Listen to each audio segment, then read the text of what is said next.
нереализираниот проект за изградба на домови за млади сиромашни луѓе и донесе кривична пријава на водителката и доскорешна пријателка на Боки 13, Лила Стојановска, е осомничена дека затајувала данок.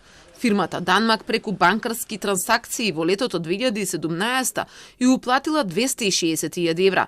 Парите биле за идејата на Лила за домовите, која ветила дека за нивна изградба ќе обезбеди донација од Европската унија од 3.580.000 евра. Немало ни донација, ни реализација, па собствениците на Данмак пријавиле.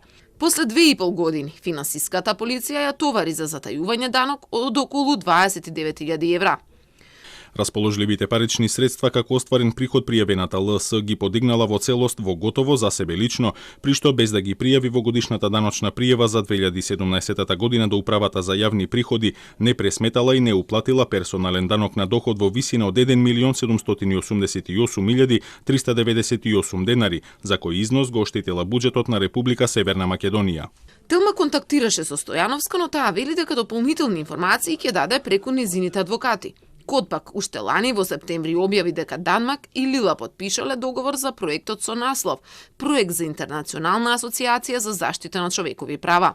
Според сведочењето на собственичката на градичната фирма Ена Норнилд, таа била донесена во заблуда, па една година подоцна поднела пријава за измама.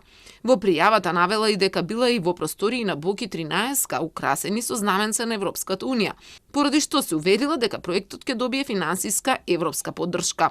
Тоа не се случи, па Стојановска ги вратила парите, а извори од УЈП за Телма велат дека и на тој начин дури направила обврска на фирмата за да плати данок. Данмак поднесе пријава за измама, а обвинителството еднаш ја отфрли, но вишото ја врати на доработка.